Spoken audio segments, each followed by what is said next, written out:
محبوب فرمانے لگے جب عورت حاملہ ہوتی ہے، حاملہ اس کے پیٹ میں جب بچہ ہوتا ہے، تو فرمایا میں وہ دین لے کے آیا ہوں کہ میرا رب کریم اس عورت کو اتنا درجہ دیتا ہے جتنا تلوار لے کے میدان میں جہاد کرنے والے مجاہد کو درجہ عطا فرماتا ہے، اتنا اسے درجہ ملے گا۔ اور نبی رحمت علیہ السلام کی پہلی بات نہیں بیویوں کی آنکھوں میں آنسو پیدا کر دیے۔ حضور فرمانے لگے سنو، جب کوئی عورت بچہ پیدا کر لیتی ہے تو رب اسے اتنا ہی درجہ دیتا ہے جتنا ایک شہید کو درجہ عطا کرتا ہے۔ اور فرمایا جب وہ عورت اس کا بچہ آ جاتا ہے، اب وہ رات کو روتا ہے، وہ اٹھتا ہے، پخانہ اور پیشاب کرتا ہے، اپنے وجود کو آلودہ کر لیتا ہے، تو نبی پاک صلی اللہ علیہ وسلم فرمانے لگے وہ عورت یہ فکر نہ کرے کہ وہ دیکھو مرد تو آرام سے سویا ہوا ہے اور میں اٹھ کے بچے کو صاف کر رہی ہوں، پخانہ پیشاب دھو رہی ہوں۔ میرے محبوب نے ہر مرتبہ فکر کو، حضور نے زندگی اس کے ہر شعبے سے تعلق رکھنے والے آدمی کو عزت دی۔ فرمایا بیبیو جب تم رات کو اٹھ کے اپنے بچے کی خدمت کرتی ہو، دودھ ڈال کے دیتی ہو، پخانہ اور پیشاب صاف کرتی ہو، تو فرمایا رب تمہیں اتنا ہی اجر دیتا ہے جتنا ساری رات مصلی پہ کھڑے رہنے والے عبادت گزار کو اجر عطا فرماتا ہے، اتنا اللہ تمہیں اجر دیتا ہے۔ ہر شخص کے حصے میں، ہر شخص کے حصے میں میرے نبی پاک نے عزت لکھی، ہر شخص کے حصے میں۔ رسول پاک نے وقار، رشتوں کو حضور نے اتنا مضبوط کر دیا، اتنا مضبوط کر دیا کہ رشتے رشتے نہیں درد بن گئے۔ ماں کا نام آتا ہے تو آنکھوں میں آنسو آ جاتے ہیں نا، ماں کا نام آتا ہے تو دل تڑپتا ہے نا۔ یار یہ انقلاب ہے جو میلاد والے رسول نے برپا کیا، ورنہ حضرت طارق ابن عبداللہ کہتے ہیں میں حضور کے اعلان نبوت سے پہلے بھی مکے آیا تھا۔ آپ فرماتے میں نے ایک بوڑھی عورت کو، ایک نوجوان کو گلے میں رسی ڈال کے گھسیٹ کے لے جاتے دیکھا، تو میں نے اس سے کہا کہ یہ کیا کر رہے ہو، کون ہے یہ بی بی،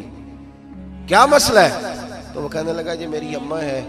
بوڑھی ہو گئی ہے، کسی کام کی نہیں رہی تو بیچنے جا رہا ہوں، چلو کسی کے برتن جب مانجے گی تو میرے تو پاس کچھ نفع آئے گا نا بیچنے۔ یہ داستانیں نہیں، ابھی بھی جن لوگوں کی طبیعت سخت ہوتی ہے وہ قتل نہیں کر دیتے ماں باپ کو۔ واقعہ سنیے نا آپ نے کہ ابا میرے نام زمین نہیں کر رہا تو مار دیا۔ جب کلیجے سخت ہوتے ہیں تو کام ہو جاتا ہے۔ ایک طرف وہ منظر تھا اور ایک طرف یہ منظر ہے کہ حضرت حلیمہ سعدیہ رضی اللہ تعالی عنہ، ان کا نام نہیں ہے حضرت حلیمہ کا مسلم شریف میں، وہ امام زرقانی نے لکھا ہے، ورنہ مسلم میں یہ روایت اپنے اصل انداز میں موجود ہے۔ حضرت ابو ہریرہ رضی اللہ تعالیٰ عنہ فرماتے ہیں کہ جناب حلیمہ بوڑھی عورت، سادی عورت، اگر آپ کبھی معاشرتی لحاظ سے حضرت حلیمہ کا انداز دیکھیں گے نا، توجہ ہے میری بات پر، سمجھ آ رہی ہے آپ حضرات کو؟ جو ہمارا معاشرتی ماحول ہے نا، معاشرتی ماحول، تو حضرت حلیمہ سعدیہ رضی اللہ تعالیٰ عنہ کی حیثیت آج کے معاشرے میں اگر دیکھی جائے تو ایک آیا، بچوں کو پالنے والی آیا نہیں ہوتی، وہ آیا تھی۔ اسکول میں ایک آیا ہوتی ہے، جب بچہ چھوٹے ہمارے پرائیویٹ سکولز میں بچے جاتے ہیں تو عورت سنبھالتی ہے، دودھ ڈال دیتی ہے، کئی دفعہ فیڈر بھی پلا دیتی ہے، بچہ اگر پخانہ پیشاب کرتا ہے تو خدمت کرتی۔ یہ عورتیں اس زمانے میں چھوٹے بچے لے جاتی، پالا کرتی۔ تو بتانا دائی کی، آیا کی، میں مثال دے رہا ہوں، اور نرس کی کیا حیثیت ہے معاشرے میں۔ اور حضرت حلیمہ سعدیہ جب نبی پاک کو واپس لے کے آئی تھی تو چلو کچھ نہیں، لیکن نہ کچھ معاوضہ بھی انہیں حضرت عبد المطلب نے عطا کیا تھا، جناب آمنہ نے انہیں کچھ، ایک معنی یہ بھی ہو سکتا تھا کہ پیسے دے کے یہ کام کرایا، معنی ہو سکتا تھا۔